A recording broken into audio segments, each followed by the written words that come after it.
Hello, it's Robert Tulip here at the Healthy Planet Action Coalition, and I'd like to welcome Anton Keskinen from Finland, who's just organised a conference on Arctic momentum, and it's wonderful to have you join us today.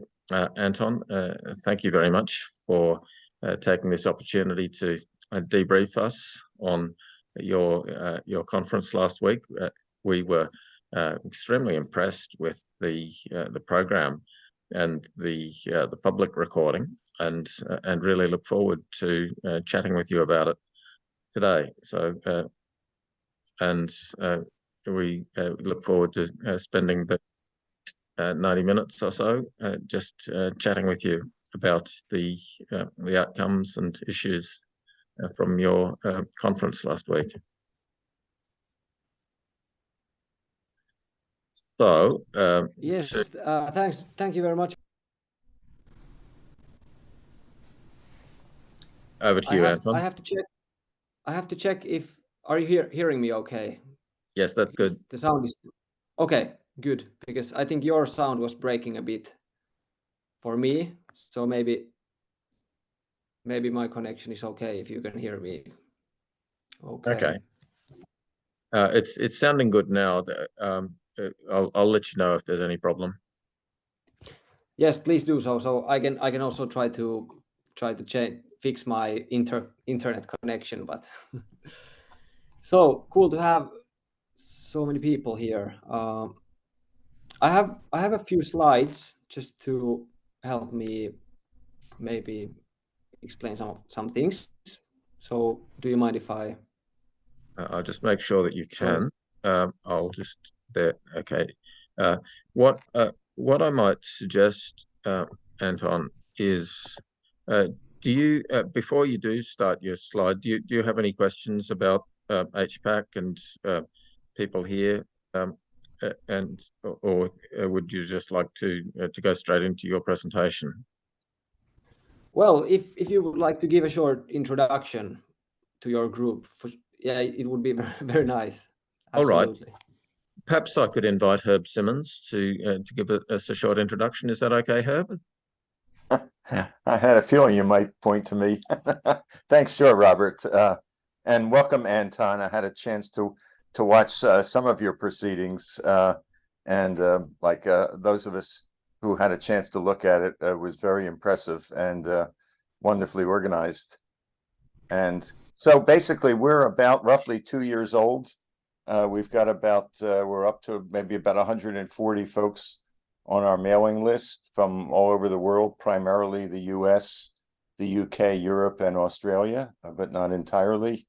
Our basic approach and philosophy is a kind of triad-based approach. We feel that some combination of emission reductions, carbon removal, maybe methane removal, and what we call direct climate cooling, others call it albedo enhancement, sunlight reflection, as you know, climate intervention, is necessary to help restore safe climate and avoid the kind of catastrophe that we're on target, unfortunately, for. And every couple of weeks or so, we have folks like yourself from all over the world, scientists, activists, political leaders, writers, academics, speak not so much to us as with us, so that we can learn more about what they do and they can learn about us, with the goal ultimately, I mean, action is one of the 4 words in our title, and so we're not just an academic group or an educational group, though that's an important component, but we're really about trying to figure out what kinds of actions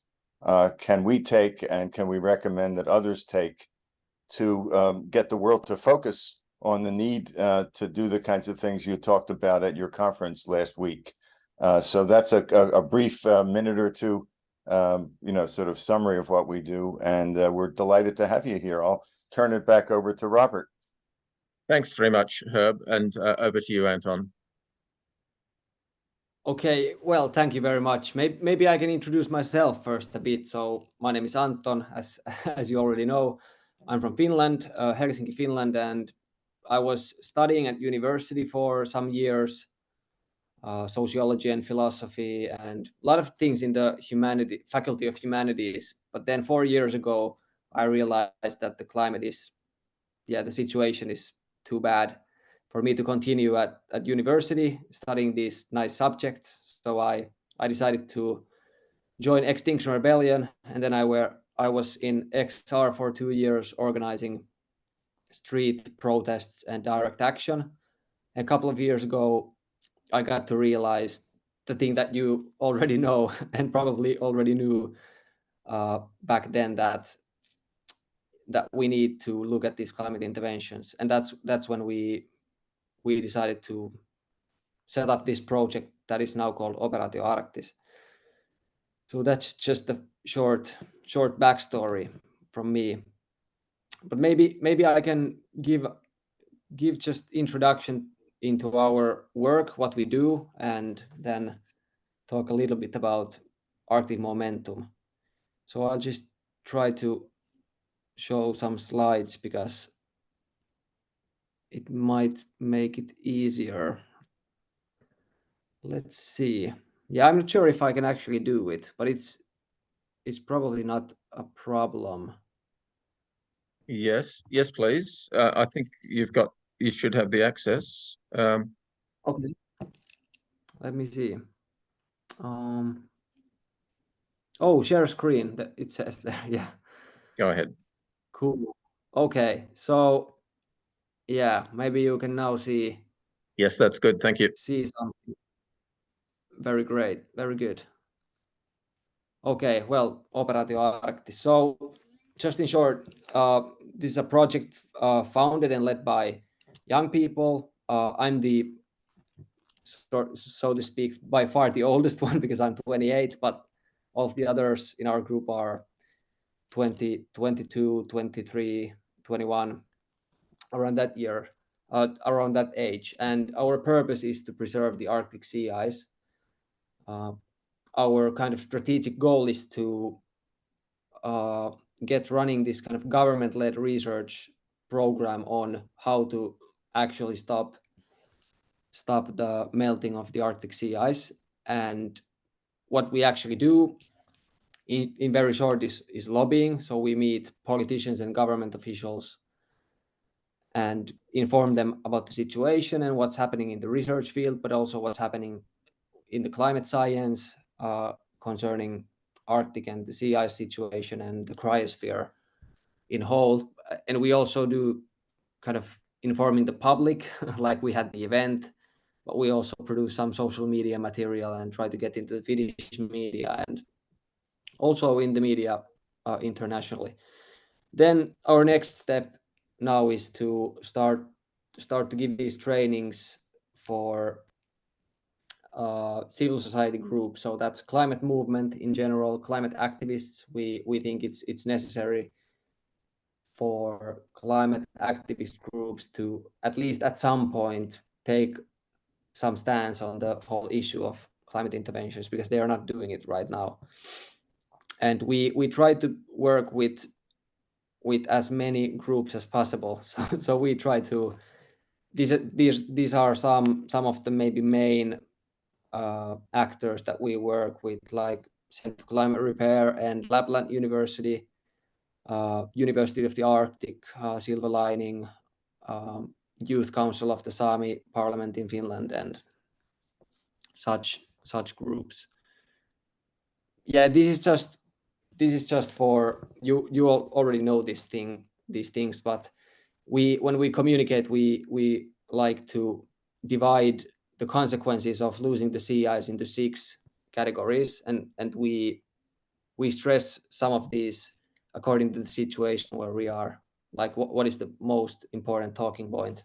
But basically, yeah, Arctic amplification, we have the loop of warming, then the Greenland ice sheet tipping point will become earlier if it's not already crossed. Then we will lose Arctic ecosystems, or they will change dramatically. This means changes or collapses in the livelihoods and homes of indigenous peoples in the area and locally. We will see the collapse of the permafrost, but also extreme weather because of the jet stream disruption. And this is something I know that people still in the climate science field debate on if it's actually accurate to say that losing the sea ice will cause jet stream disruption, but we take it pretty seriously anyway. And yeah, so our president Sauli Niinistö have said that if we lose the Arctic, we lose the globe. And I think that's something that we like to quote quite often because he is a highly regarded person in Finland.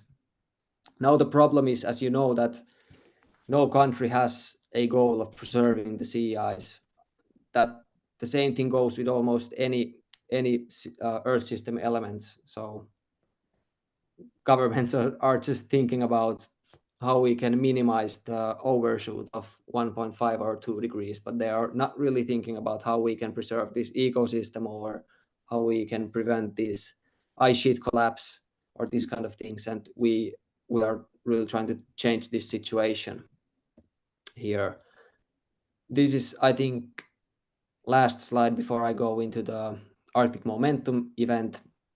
So this is just to sort of map out how we see these terms. We use the term climate repair, but we like to refer with this term to this kind of holistic way of dealing with the climate situation, which is reducing emissions, but also looking into these climate interventions, carbon dioxide removal, albedo enhancement or SRM, and also some local interventions like how to block the warm seawater from entering the outlet glaciers of ice sheets like the Thwaites or Pine Island or some glaciers in the Greenland. But this whole thing, should we talk about climate intervention? Should we talk about climate repair, geoengineering? This is a kind of like a big question, and we have decided to at least try to make some sense out of all this, but it's still a work in progress for sure. Right, yeah, so this is just a short kind of, because our goal is to preserve the sea ice, and we know that requires a lot more research and development into the Arctic climate interventions, but also, of course, that will contribute to the wider climate intervention question. Anyway, so if we look into techniques that could help with the Arctic, they would definitely, some of them, be of help also globally. But yeah, we need more political interest to research and develop these techniques, which requires, if we go backwards this circle, it requires more public discussion and interest, because politicians always sort of take on the topics that are discussed in media because they, that's the logic how politics work. But this, of course, requires more research and more knowledge about these techniques, which requires more resources, which in our opinion requires political interest, because we see that at least at some point government needs to step into this research field more seriously. So yeah, we had this Arctic Momentum event, and I don't have very much actually slides or, sorry, did I hear? Oh, there's something in the chat. Okay, but do you still hear me just fine? Yeah, that's going well, Anton. So Okay. is that do you have more slides on the Arctic Momentum event, or do you want to okay, you're welcome to continue. Yeah, thanks. Sorry, just I'm interrupting myself. So yeah, I want to hear questions from you about Arctic Momentum, because I didn't have time to prepare super much about this whole event. So I'm happy to answer all of your questions. But basically, the idea was to bring together a diverse group of people. That would mean people who are researching climate interventions, people who are creating policy, like policymakers, then just climate activists, people who are skeptical about climate interventions, also indigenous groups, representatives, and yeah, like a lot of different kind of people who we felt that are not communicating with each other enough at this moment. So we had 3 days of workshops, panel discussions here in Helsinki. One of the biggest sessions was the public event that we have the stream, and now we have some videos on YouTube. And we had maybe around 350 attendees there. We got some high-profile people also talking there, like the former kind of foreign minister and probably the next president of Finland. So that was nice. Some outcomes.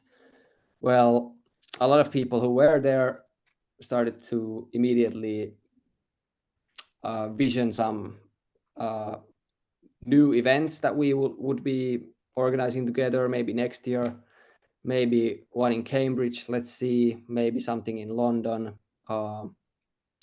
Yeah, just internationally something. And some government officials in Finland seems to be quite on board with us with the need for research. I think maybe they're still a bit kind of cautious about it, but still they got our argument and took it seriously. I have a feeling that there might be some new start for deliberation on climate geoengineering, climate interventions within some Sami communities. There has been this Sami Council open letter 2 years ago, which stated that we as indigenous peoples don't want this research to continue. We don't want SIA research, but not maybe any kind of geoengineering research. But this might change. I don't know. And some key takes that I took with me was that indigenous peoples and local peoples must be in the process of designing the research that would take part in the areas where they live. There's just no way that you could do it otherwise, because it's gonna be stopped, and that's just something on top of it being ethically wrong. That's my opinion, but yeah, that's absolutely how it should be done.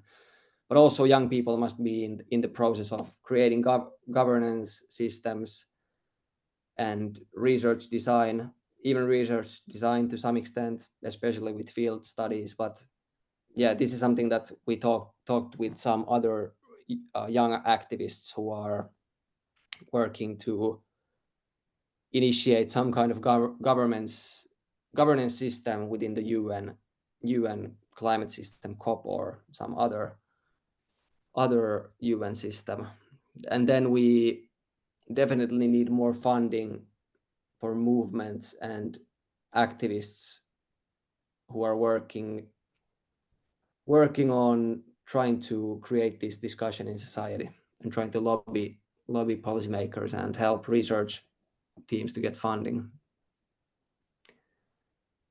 So yeah, maybe I'll stop there. I'll just put my slides away for a while and we can come back to those, of course, again. Thanks. Thank you very much, Anton. That was just brilliant. Congratulations on your success with the conference and with your vision. What we'll do is we'll invite our participants to comment and question, and we'll just take people in order as they raise their electronic hand.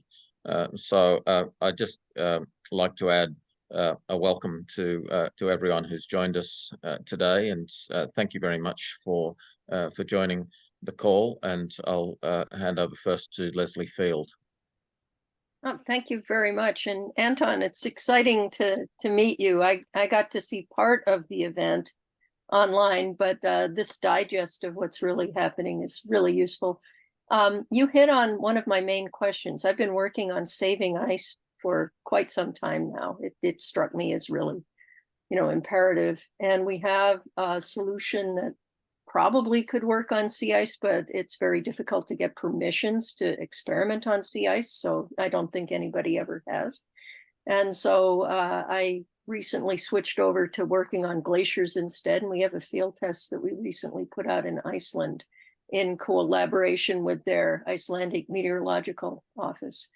And that was terrific. Very nice experience, very, very big shift in albedo. And it's a surface application of intrinsically safe materials as far as any tests have shown so far, and we keep testing. And so it's a promising solution.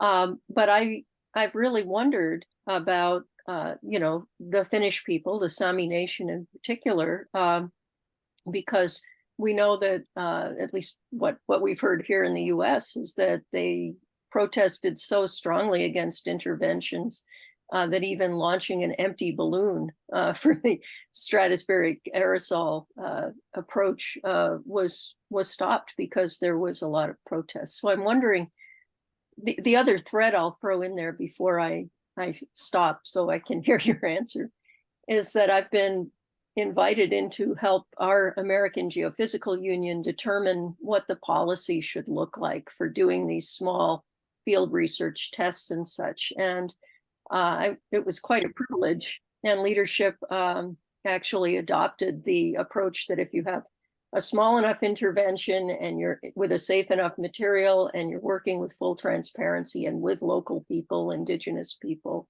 then you can do small tests and then have to do really thorough environmental and water quality type assessments before and after. And we're working with an indigenous person from Himalayas who's been advising us on how to do that. And we did that as part of our Icelandic test. And as long as you do that and the results come up, in the right direction before you even dream of scaling up, that's probably an acceptable way to go about things. So AGU leadership has approved that. But even with those precautions, do you think that there would be an openness to doing experimentation of this sort with those sorts of guidelines in Finland? Or are people worried enough that that would never go ahead? That's my big question for you. Yeah, thank you, Leslie, and thanks for your work in general. It's great. That is a good question, and I really don't have a definitive answer. But what I know is that it's a lot in our hands. In a sense, where the discussion and the whole deliberation goes, it's up to us and up to people in Finland, up to activists and civil society in general. So we really take this issue of how we can work with indigenous peoples and how research groups could work with indigenous peoples very seriously, and we are happy to now have indigenous, like Sami people in our group, in our core team and in our strategy team also, and I'm super happy about that because they can represent the viewpoints and also raise some of the questions that we never could as non-indigenous peoples. So there are some Sami people in Finland who are part of some parliament, and we've talked to them, and they're very interested in this question of how we could preserve the sea ice. So at least we are on the same page of that it's going to go, and it's not going to be a good thing for Sami livelihoods, for reindeer herding. It's not going to be good in any ecological way. So maybe the tide is turning a bit, or at least the discussion is shifting a bit. And what happened in 2021 with the HPAC and the open letter, I don't really know the background that well, but we know that it's not at least it's not a universal Sami point of view that climate intervention would be a bad thing. So that's a starting point. I don't know if that answered it. No, that's good to know. Thank you. Yeah. Thanks, Leslie. Thanks, Anton.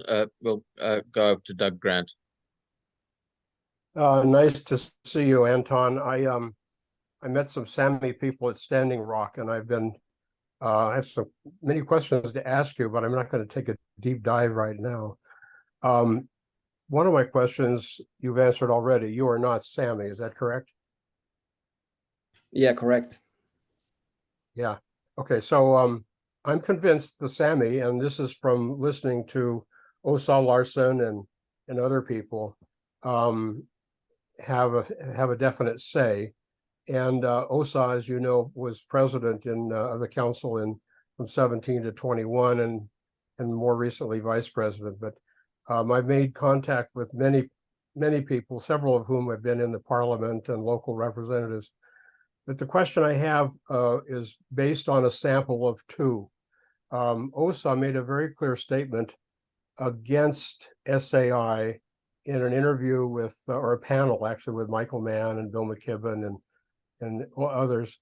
And then more recently, she did an interview with C2G, and she sounded a little bit more amenable to listening to the science and not such a hard line against SAI.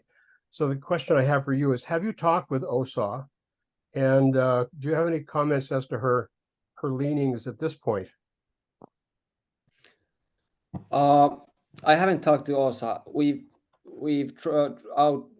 reached out to Åsa and tried to talk with them, but yeah, we still haven't managed to do that. I hope it will change, and Åsa will be on a panel, I think, next month, where one Sami representative from our team will be also. So they will meet in the panel discussion. So yeah, but I don't really know. I cannot answer because I haven't had the privilege to talk to them, but would love to. As I move forward, I will keep in touch with you.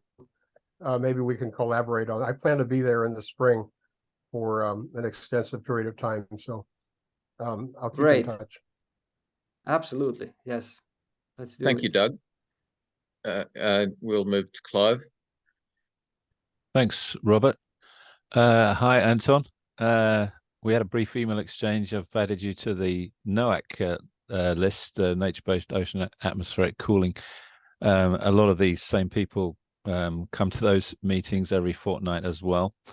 And we on those meetings we usually talk mostly about science, or that's what I like to talk about anyway, because you know, there's these other groups that they're organizing that needs to happen as well. And so for me, the thing is to just, you know, when you talk to Sami people or any indigenous people or anybody really, in those meetings, so much of the time we're talking about safety. Is this climate intervention, reversible? Can, you know, if it needs to be stopped, how soon do the effects linger? So that's a big difference. So we the people I work with, Stephen Salter's here. He's been very helpful. We've had a chat just today where he's going to help us with various experimentation. There's a big difference between stratospheric intervention and tropospheric, in the troposphere, clouds. And the people I work with are very much in favor of making clouds a little bit brighter and perhaps putting some haze over the sea, mostly not in the Arctic, actually. The meteorologists tell us if you want to cool the poles, you should cool the tropical and subtropical oceans, because there's a huge amount of heat. Heat goes from hot to cold, and there's a huge amount of heat going into the polar regions from the warmer waters in the low latitudes. And so most of the intervention, as far as we're concerned, would be there, more clouds to cool the oceans, and that then feeds into cooler waters coming into the polar regions. And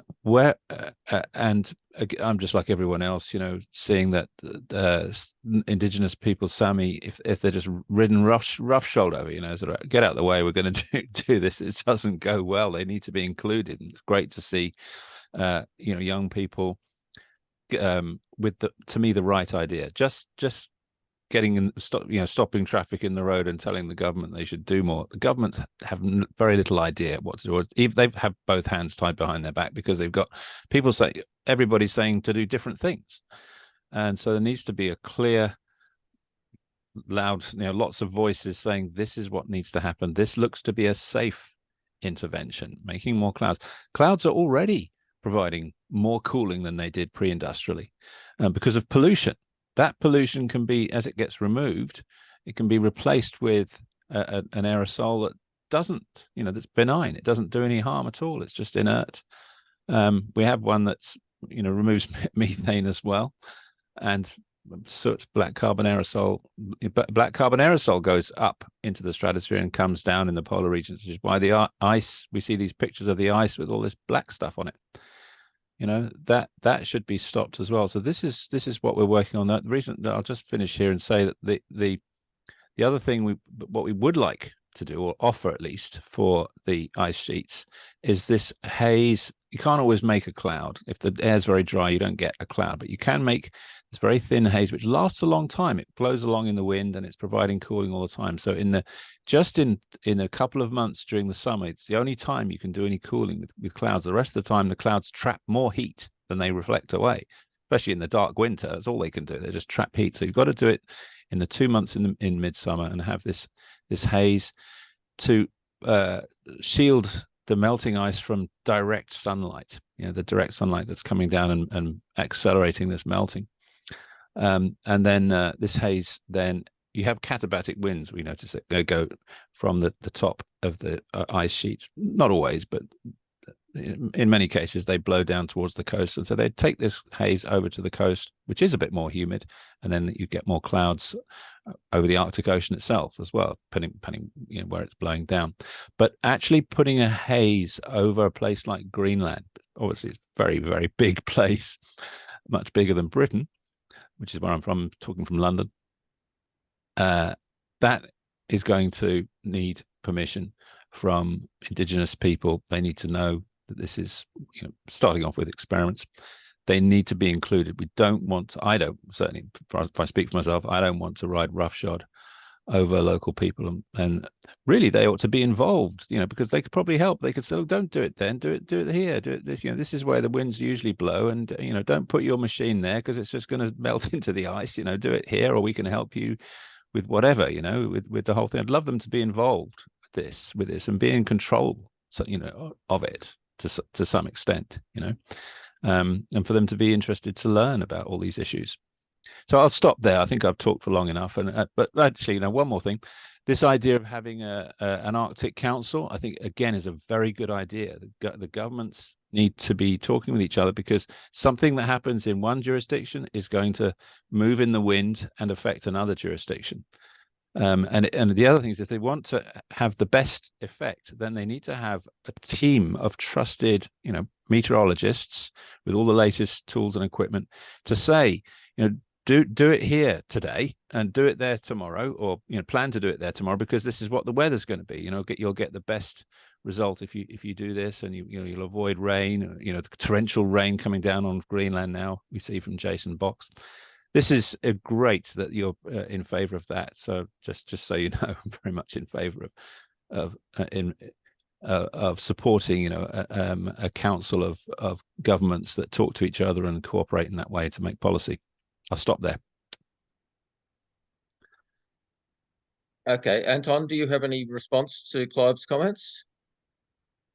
Not maybe at this point, but maybe I can say one thing, that there is actually a good example of how to work with local people, indigenous people in this case, and that's the Grisco project.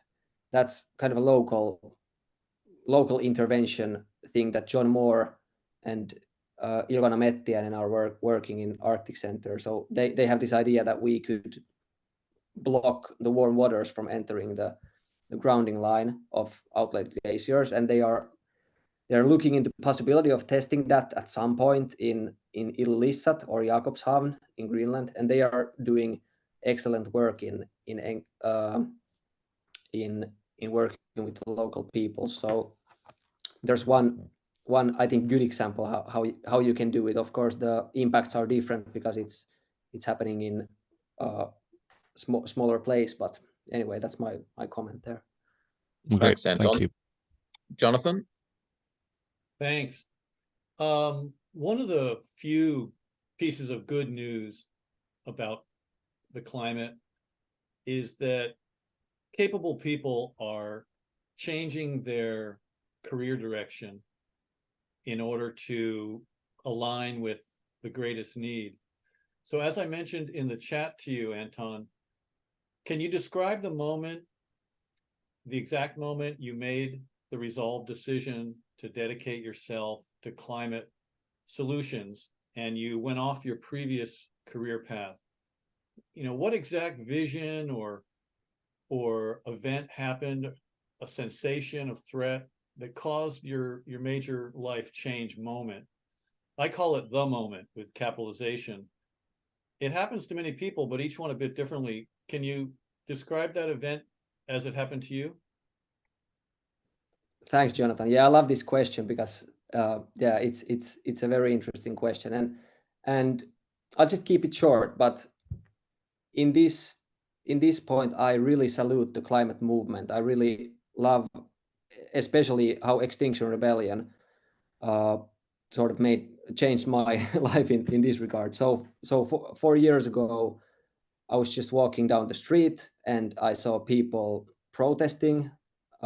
They were lying on the road, and I was thinking about, okay, this is a bit weird. Then I saw some people that I knew from university, and I know that they are knowledgeable and intelligent people, and all of a sudden police are dragging them off the street, and I realized, okay, this is about climate.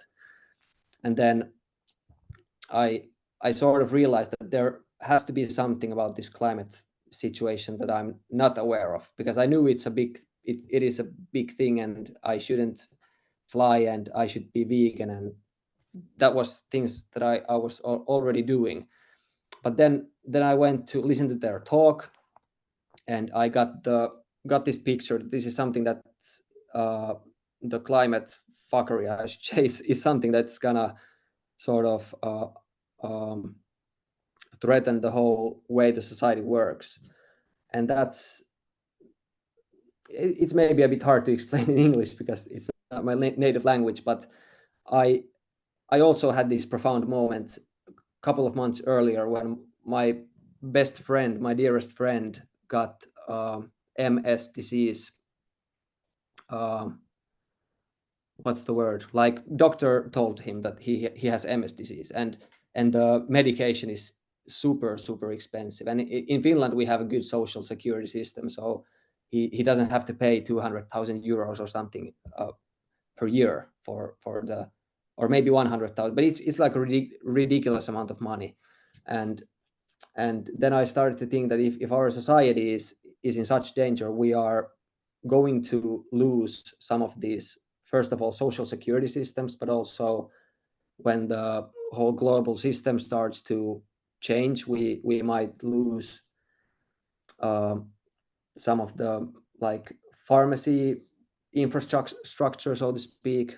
I also realized that if I'm interested in, actually I'm not like originally I'm interested in studying Latin and medieval books and religions and religious experiences, and in a world of chaos and climate collapse, there's not going to be funding for researching these kind of things. And so it was also kind of like a personal realization that first I have to really concentrate on this thing. We have to get the world on the right tracks so that also in the future people like me can enjoy their life and do what they want. But this was sort of the initial thing, and at the same time I always started to realize that it's going to be hundreds of millions, even billions of people who will have to just live in such a terrible misery and suffer from hunger, and And then I think I had like 2 weeks of these very dark nights. I didn't really sleep. I was super stressed,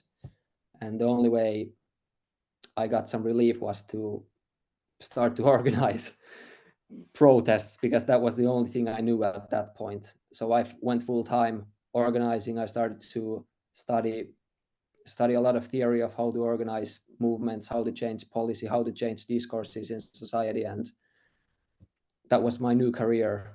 But I'm not, in my mind, this is an operation for me to change the world, and after that I will go back to read the old books in the basement of library for sure. It's a really that's my- exciting example, Anton, and I'd like to follow up on that. A lot of us view Finland as a world leader intellectually and socially, and so we hope that Finland can be a world leader in climate policy and can influence the larger states to understand the security and stability dimension of climate change, which is really just quite missing, as I think your presentation explained, that the security and stability risks of a melting pole are immense, and so it's a paradigm shift to recognise that, for example, Russia's security is not enhanced by invading Ukraine, but would be enhanced by cooperating with the US and Europe and China to refreeze the north, and so I'm interested in your thoughts on that security pitching of the refreeze the Arctic movement, and if you could perhaps tell us a bit more about how you see the potential conversation with the government of Finland, and the ability of Finland to become a world leader and try to convene the conversation on Arctic security in terms of refreezing as the top priority. Thank you.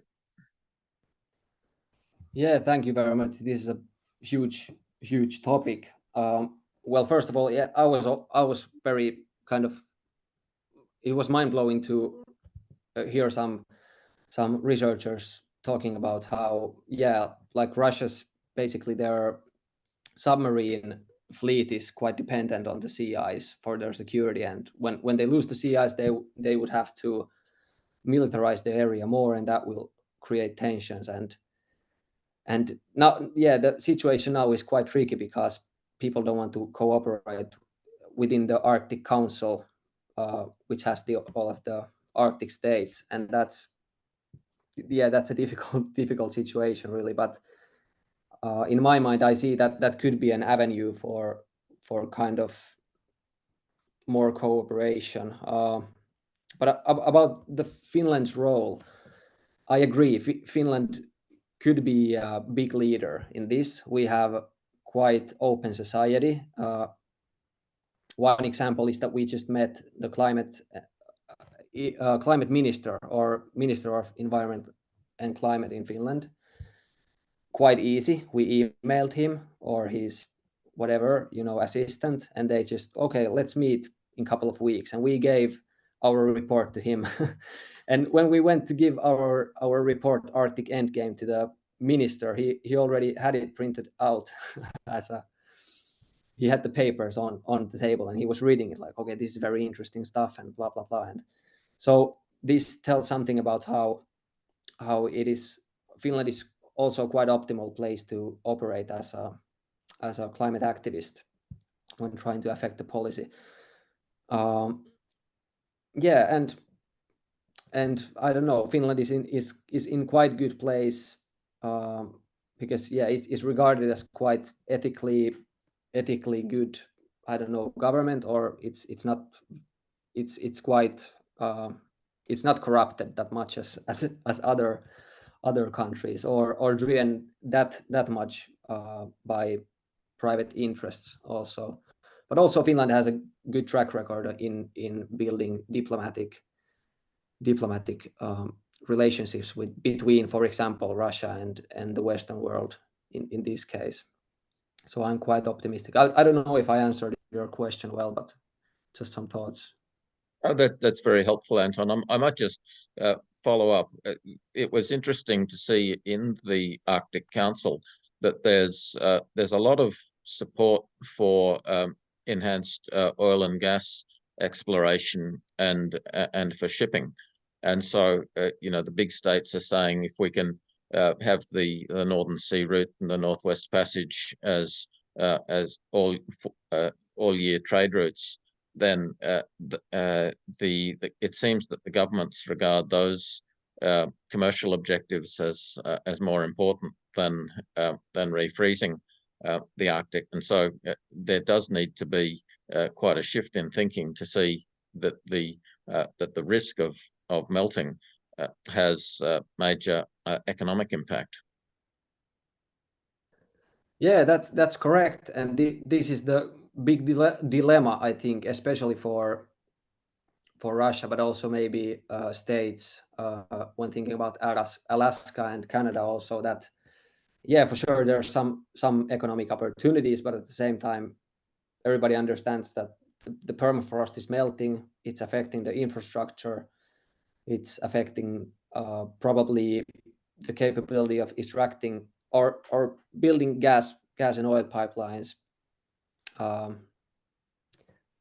And it's also a security threat. So I don't know. Yeah, it's just a paradox, I say. We'll go to Herb. Well, my first question to you, Anton, is it okay if I add you to our mailing list? Yes, please do so. Okay, well, yes, if you had said no, I would have been shaking my head, but anyway, I wanted to get your permission. And also, if you have any of your colleagues and the friends who are involved and others, if they would like to be on the list, just send an email to me or to the list with their email addresses, and we'll be happy to add them, because there's a lot I think you can learn from us and vice versa. And secondly, I was sort of intrigued when you mentioned your early work with Extinction Rebellion with XR, because I got involved with them here early on because I was involved in the climate emergency movement in the US. In fact, we got our county to declare the first climate emergency in the United States and the second in the world 7 years ago now, 6 years. Don't ask me what they have achieved since then. That's another story. But and as a result, we got to know the leaders of the brand new movement XR in the UK, and I went over there for a couple there. I was there for a couple of their demonstrations.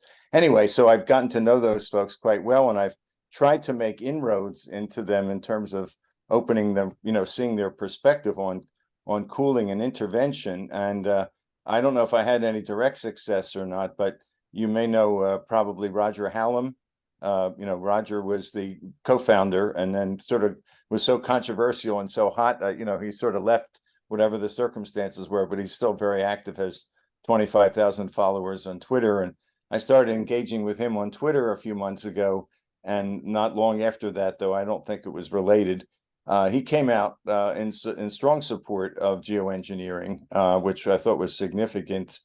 But I've had much less success with some of the the local XR groups, and I find it kind of ironic, because on the one hand, they have been so, as you well know, being involved, they're so bold and radical in their their statement first to alert the world years ago of that this truly is an extinction crisis, and and calling for things like citizen assemblies and so forth, and yet so conventional in their approach that it's still just do emission reductions, just do them faster than the world consensus is. And now they've reached the point where they still keep to a emission reduction target of eliminating emissions literally in 2 years by 2025, which was their original goal, which they have not changed, which, if it taken literally, will be a kind of form of inadvertent genocide, because, you know, if you stop use of fossil fuels in 2 years,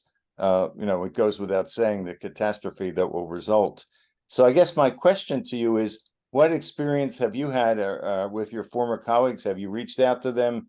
Are they open to this? And also, are you willing? I was just thinking as I was listening, maybe if you're willing to get on a call with me and some of the XR people I know, you may have more influence over them than I have. For one thing, you've got about 40 years on me or so. And so anyway, I'll stop there. But, you know, I'd love to, you know, both now and in the future, collaborate with you and seeing how we can get, because that's an important constituency, obviously. Yeah, that is such a good question, and yeah, I would love to join you in the calls with the XR people. So there is a couple of things. When we started our own project, separate from XR Finland, or Elokapina, we called it Elokapina here. First, for the first year at least, people were super skeptical, even kind of like not cautious, but more than cautious about what we were doing, because the obvious concern is that this would create a threat for the cutting emissions, whole that thing.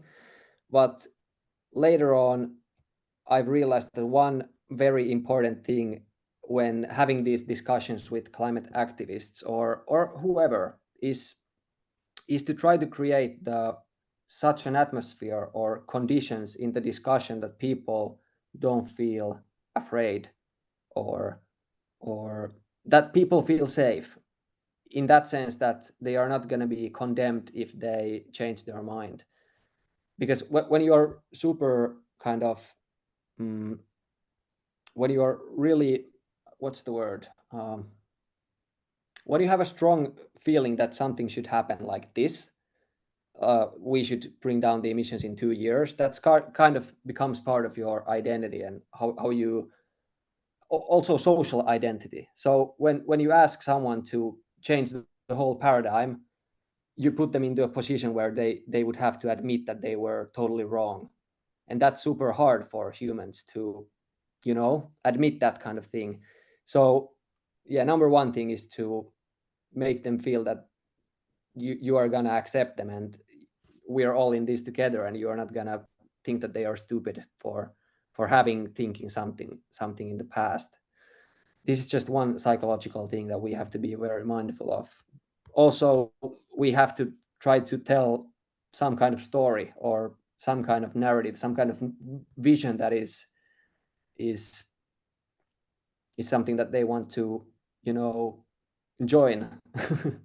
And for us, that's climate repair. That's the idea that we should repair the damage that we have already done to the system, and we have to minimize the damage. This is not about techno utopia or playing God or something like this, but this is actually about caring the people who are already doomed. You know, this is about caring the people who have rice fields in Bangladesh, or who lives in low-lying islands, or people who are, you know, gonna suffer anyway super badly if we just cut emissions and hope for the best and see all the tipping points being crossed. So yeah, there's a lot of things to that. I didn't prepare anything about this subject for the meeting, but this is the thing that I'm most interested about, and I think I might have most to offer in this strategizing this kind of change also, because I've worked in the movement, and just some ideas. If I could just, I mean, I think we all know it's no secret that the mental challenges, the paradigm challenges, as you point out,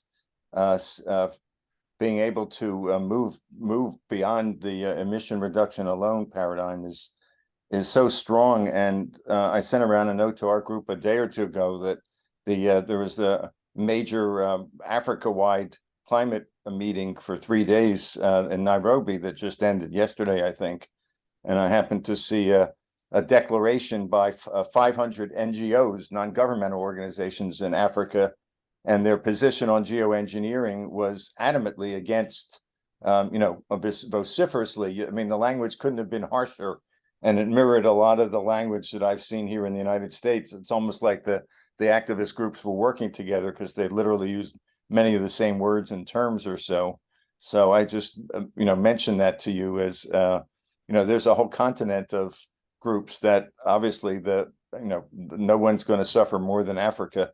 And, it's a cliche, but it's a horrible cliche, but they've contributed the least to the problem and will suffer the most.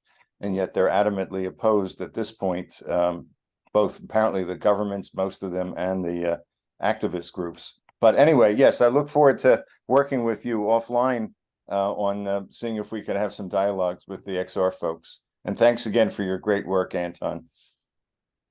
I'd like to Thanks, sir. I'd like to pick up on this theme of paradigm shift, because we don't really see academic papers that are calling for a paradigm shift in climate policy, and yet I think that that's possibly the most important thing. And the background to this goes back to the 1962 book by Thomas Kuhn, The Structure of Scientific Revolutions, in which he explained that people who adhere to an old paradigm generally never change their minds. It's only as young people come along and are exposed to the rival theories, and they can see that the old theory has major anomalies, and that the new theory answers the questions in a compelling way. And we definitely see this paradigm shift with climate, because it's very obvious to all of us that the momentum of the fossil fuel industry is so great that the idea of accelerating emission reduction and decarbonizing the economy it's really not feasible. And Clive has done some very good work in sharing with us information on the material constraints for expansion of renewable energy. And so the timeframes just create a serious anomaly when the IPCC says, for example, that we should halve emissions by 2030. I mean, that's not ending emissions by 2025, but neither halving emissions by 2030 or even achieving net zero emissions by 2050. These sorts of goals, not only are they not feasible, but they actually don't, they wouldn't directly affect the weather. And so we've got the extreme weather, we've got biodiversity loss with the charismatic megafauna of the north, especially. We've got the systemic disruptions, and we've got sea level rise. All of these things which are not actually addressed by the Paris Accord in any practical way, and yet the sort of work that you're proposing, Anton, can directly address those climate impacts and give time for the slower processes of addressing carbon to take effect. So the paradigm shift is to put albedo first, and then accept that shifting the carbon drivers of warming will take longer and be more difficult. So I'd be interested in your thoughts on the paradigm shift, as I see it. It was a feature of your Arctic Momentum conference. Thank you. Yeah, thanks, Robert. So this is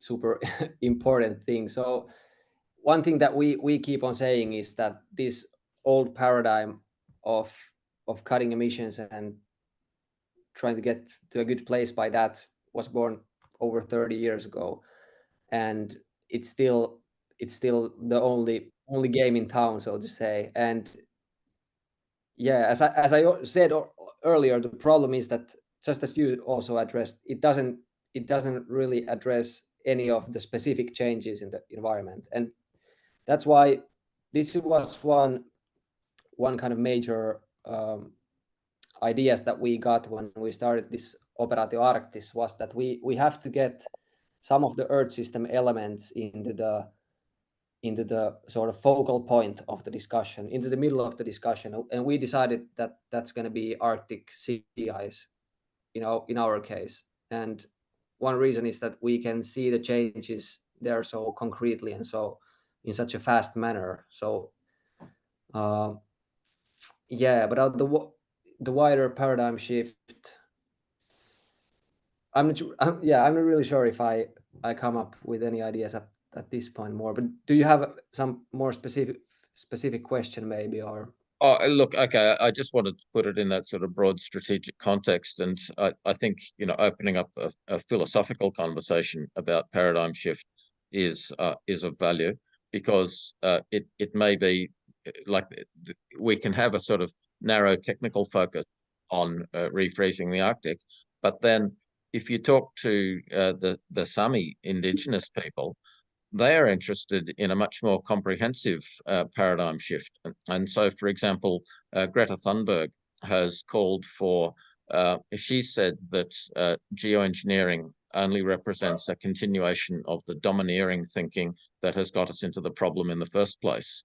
And so finding a way to advocate direct cooling that challenges that domineering technocratic mindset that people like the Sami object to is just really important. So, for example, a paradigm shift that recognizes the dignity and value of indigenous perspectives is something that's very important.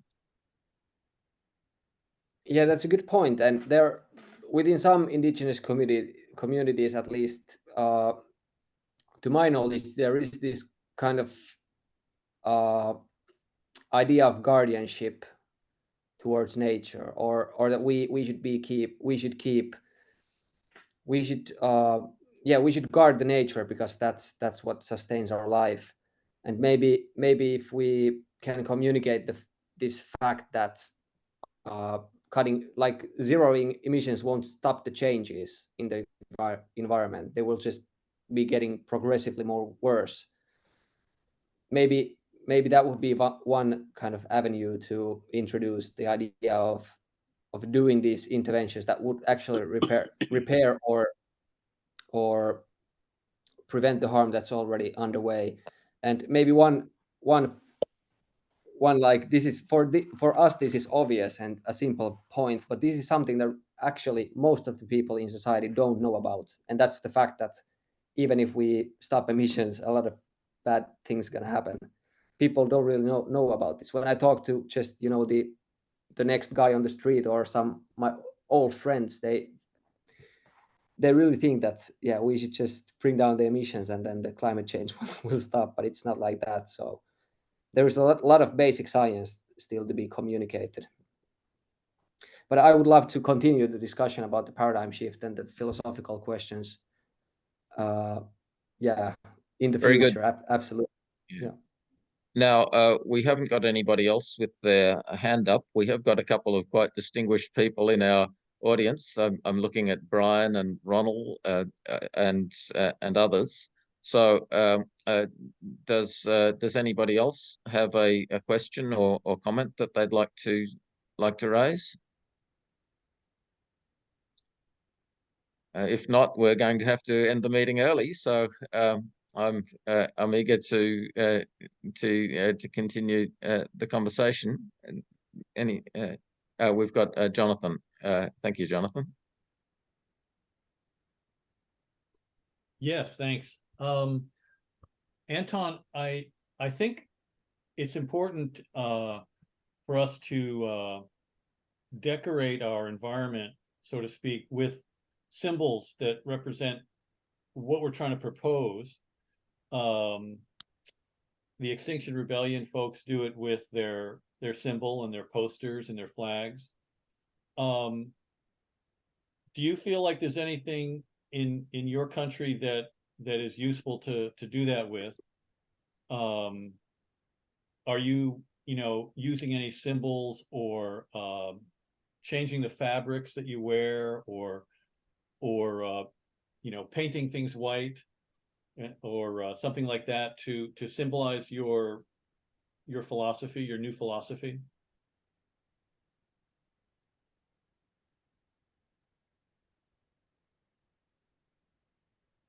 Yeah, that's a good question.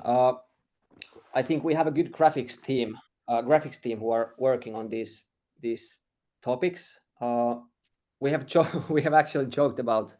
I don't know if you know this joke about tinfoil hats, that people who are really into conspiracy theories, they wear these tinfoil hats. But we've joked about we should actually order some tinfoil caps. Yeah, it's just a joke between friends, but actually. In the first place, when we started our project, we thought that we should go do road blocking, like block motor waves, because that's the fastest way to get some media attention.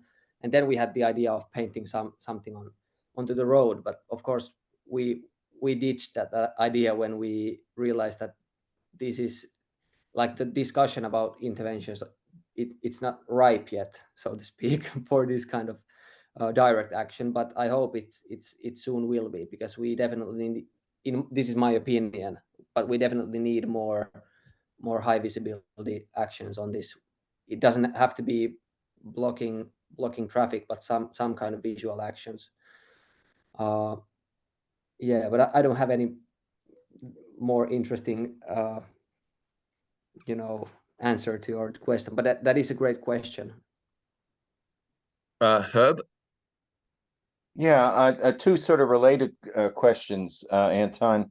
Are you, to what degree, I mean, I know this is, sort of early on in your evolution, but to what degree are you open and or focused on working outside the boundaries of Finland with groups elsewhere? I mean, it came up, obviously, I mentioned Africa, you said you were interested in their declaration, et cetera. So that's sort of one question. And more specifically, are there any plans for any of you to attend the COP in Dubai and try to directly, get the word out to folks there? And secondly, is your finances. I mean, that was an impressive, getting a few hundred people there, and clearly is even if presumably you had some donations. So I'm wondering, for example, were you financed at all by Silver Lining? Or raising the money yourself, or government, or what that's a challenge we all have, is finding the resources to get our message out. Yeah, so, well, first of all, I will start from the finance question because it was last one. The whole event was funded by Silver Lining, the whole Arctic Momentum event. And we are super grateful for that, of course, because we would never had the resources to do that ourselves. Apart from that, for this year, we have received a grant from a quite small Finnish science foundation, Nesking-säätiö. They usually fund just PhDs, but they thought our project is good, so we got, I think, 82,000 euros. It's not very much because we are over 10 people and we have an office space, but we can still pay our rents with that. So we are happy for that. We're gonna apply for more money next week and during the end of this year. But also one vision that I have with another activist friend who is not in Operaatio Arktis is that we should try to create this foundation that would fund climate intervention related projects that are not the research projects directly, but groups like, for example, like the outreach work we are doing, or if you are doing some kind of work to influence the government actors or such.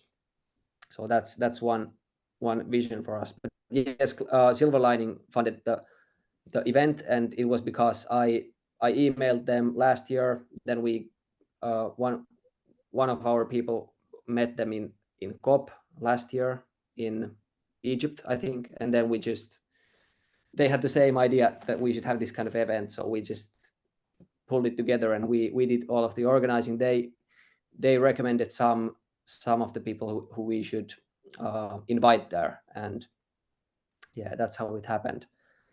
About working outside of Finland, we are kind of we are trying to keep our focus in Finland, because we are all Finnish speakers, and we know the scene quite well. We live in capital city. We know politicians here, and our vision is kind of to make Finland to be the first example of a society that's gonna shift the paradigm, or take the new paradigm, and start to organize around this, so that could spark and inspire other kind of movements abroad, like internationally also. But we are going to COP. I think it's going to be at least 4 of us in COP Dubai, and we are also going to Arctic Circle Assembly in Reykjavik next month. So if any one of you are there, let's meet up. We are also attending New York Climate Week online next week, and hopefully next year we're going to be in Cambridge and other places. So yes and no about working internationally, because we really try to focus our resources into Finnish work. Yeah. Thanks, Anton. I wanted to follow up on this question around Extinction Rebellion and the value of street protests. And my concern about that strategy is it's premised on the argument that we know what needs to be done, and that is drastically accelerate emission reduction as the sole response. And I see that as actually quite counterproductive. That we're better off taking the time to engage in civil conversation, a respectful conversation with people about what actually does need to be done, because getting through to people that cutting emissions argument by itself is not enough, it just seems to be extremely difficult. And many people in the broader community are really turned off by this prospect of people disrupting traffic, and with what seems like quite an arrogant argument about just shut down the economy and everything will be fine. So that's my perspective. And so just opening up the conversation about what sort of paradigm shift is needed really requires academic dialogue and political dialogue. And so rather it's not so much a protest movement as a policy lobbying exercise that has got the potential to shift government policies. Thank you.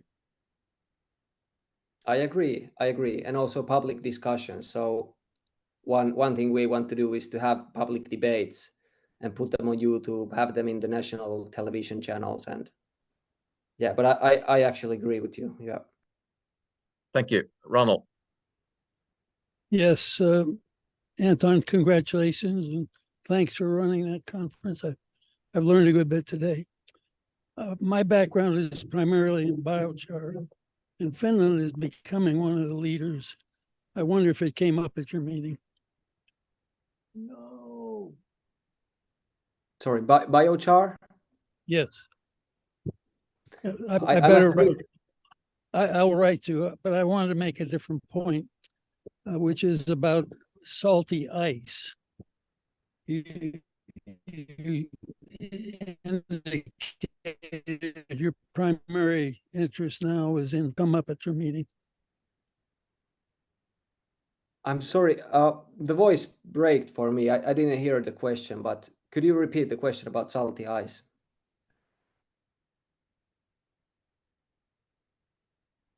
It looks like we've lost Ronald, but I think we've lost him.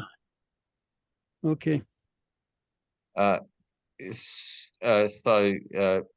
Biochar is a process of enhancing soil carbon, and Ronald is a world leader in that field, which is functions as a carbon dioxide removal and ecological enhancement and productivity technology. and an excellent area, but perhaps not directly engaged on refreezing the Arctic. But then Ronald has this interest in salty ice. But Ronald, do you want to expand on that? Well, it's my main question was whether it did come up as a way of restoring Arctic ice. So it turns out that salty ice is more reflective. We've had a fellow by the name of Ye Tao on here who's expressed some interest in salty ice and one of the leaders in reflectivity. But it was a question about your conference, whether those two topics came up. Okay, and Thanks, Ronald. About biochar, no, we didn't really talk much about carbon capture techniques. That is something that I think we should be doing quite soon also, because that's essential basically. But no, we didn't talk about biochar there. I know there are some groups in Helsinki working on that. I think like science groups. Salty ice, no, actually I never heard that it's more reflective. I will send you to me. Okay, thanks, Ronald. You can, if you can send Anton some information, I'm sure that would be valuable. We'll go back to Herb. Thanks, Robert. Just responding actually to your comment, Robert, about Extinction Rebellion, and also to Anton. It's kind of interesting that there's sort of what appears to be a pretty strong contradiction in what XR advocates, because on the one hand, a key component of theirs has always been this, sort of dramatic revolutionary approach to emission reductions. It has to be done immediately. On the other hand, they've been, since their very beginning, a strong advocate of a very interesting and little known, at least at the time, approach to deliberative democracy, which is called citizen assemblies, which is basically, literally, to take it at its most pure form, you pick people, you being the governmental entity or the jurisdiction, you pick people literally at random from the populace, and you basically convene some number of sessions with experts and otherwise, and you agree to accept, at least to some degree, their recommendations, so that you've decentralized.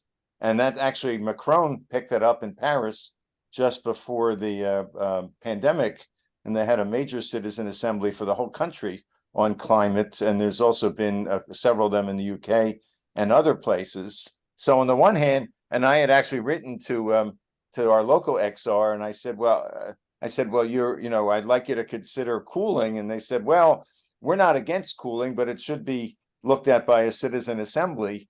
But they also, at the same time, are not willing to drop their demand for decarbonization in 2 years. So I'm curious what your thought is on that, Anton.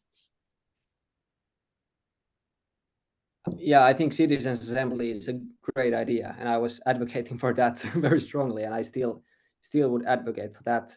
I think a great example of that happened in Iceland in 2011, I think, in the Icelandic Revolution, so to speak. So they just had the assembly, they went on the streets and got many of the the members of the parliament to resign. And yeah, it didn't end up like they thought it should, but it was a great example how to organize good citizens assemblies. But I think the XR sphere, or the people behind XR, I know some of the people who have started the XR movement, and I think they are now shifting towards more of that approach, and they might start with local citizens assemblies and stuff like that, but I don't know that much about it. I really support the idea. Well, maybe we can figure out how to do a citizen assembly that brings in one of the cooling experts to expose folks, and that would be a pretty significant victory if a citizen assembly strongly supported refreezing, climate intervention, repair, whatever the term you choose to use. Agreed. All right, Daniel, Yeah, I wanted to just talk about Extinction Rebellion again. First of all, I'd posted in a group about their interest in their move away from direct disruptive actions. They announced at the beginning of the year, so they found it counterproductive. So they don't block cars anymore. It's Stop All that does. But another thing, Roger Hallam, he tweeted an interesting thing on the 15th of August. I'm just going to put it in the chat. Put Roger Hallam's, it's going to be his tweet, or X, or whatever you call Twitter now, in which he actually says, I'll just read it out: Earth repair or geoengineering is inevitable now if we want to avoid total collapse. That's the physics. Then he goes on to say the question is it going to be a part of a, post-neoliberal deliberative democratic process as part of an emergency decarbonisation, or will it be used by existing carbon states to cover for the dominance, the hegemony of the fossil fuel mass suicide project? So it's all about the politics. So I just think from that, it's interesting. Maybe we could get him on board, because he's actually said, he's used the expression climate repair and geoengineering as well, and he's said it's inevitable to prevent total collapse.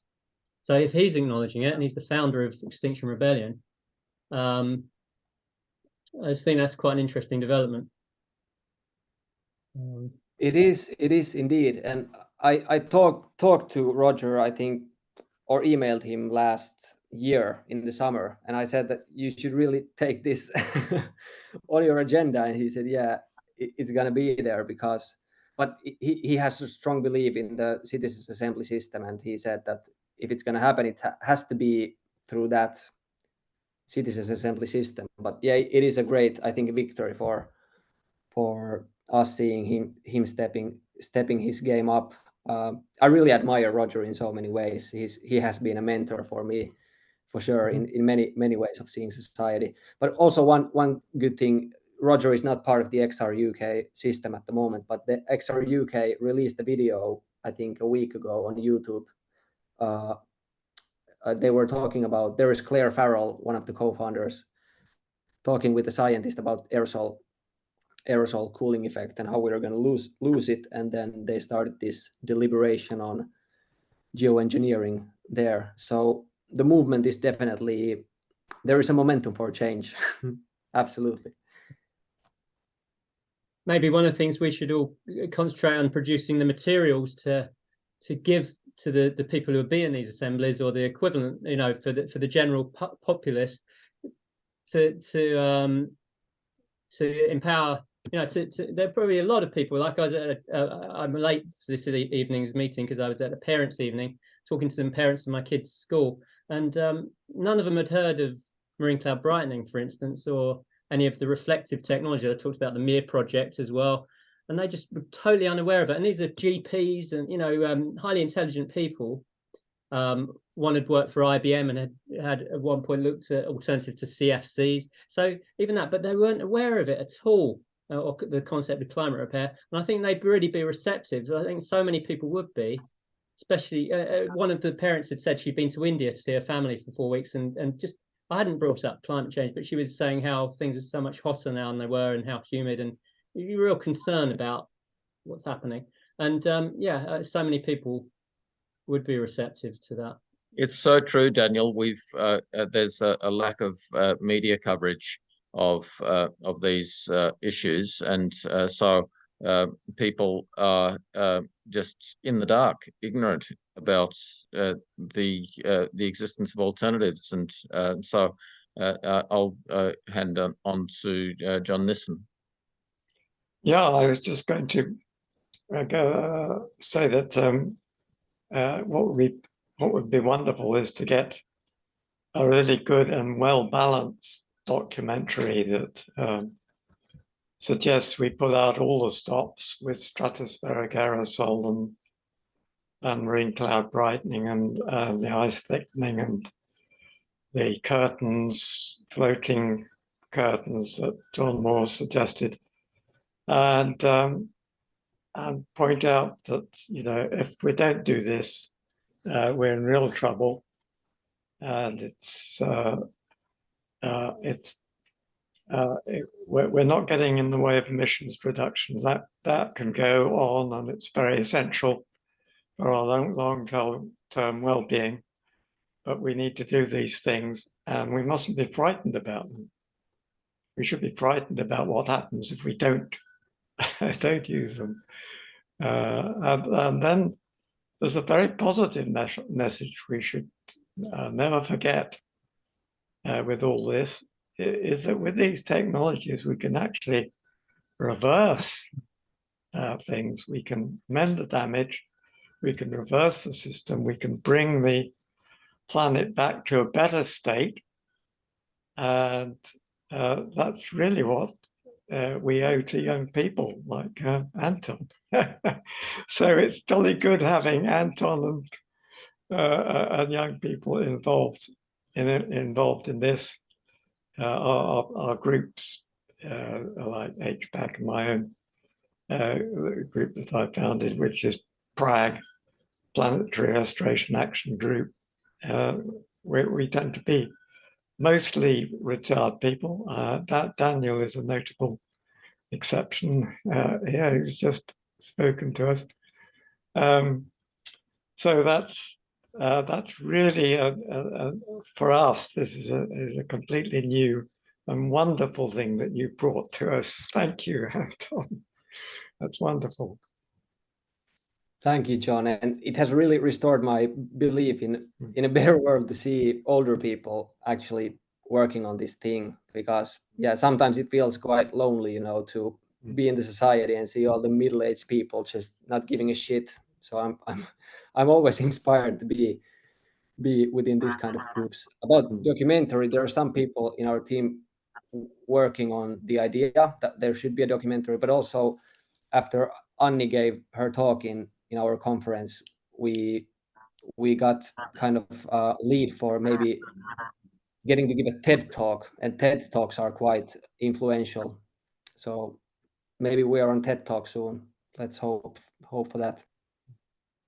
Well, we've reached the end of our time, so we're due to just finish up in just a minute. So I'll just invite Anton to just have a final word, and then we'll close our meeting. Thank you. Well, thanks a lot. I just want to express my gratitude for having me here. It has been super nice. The 90 minutes went quite quickly, to be honest. It's quite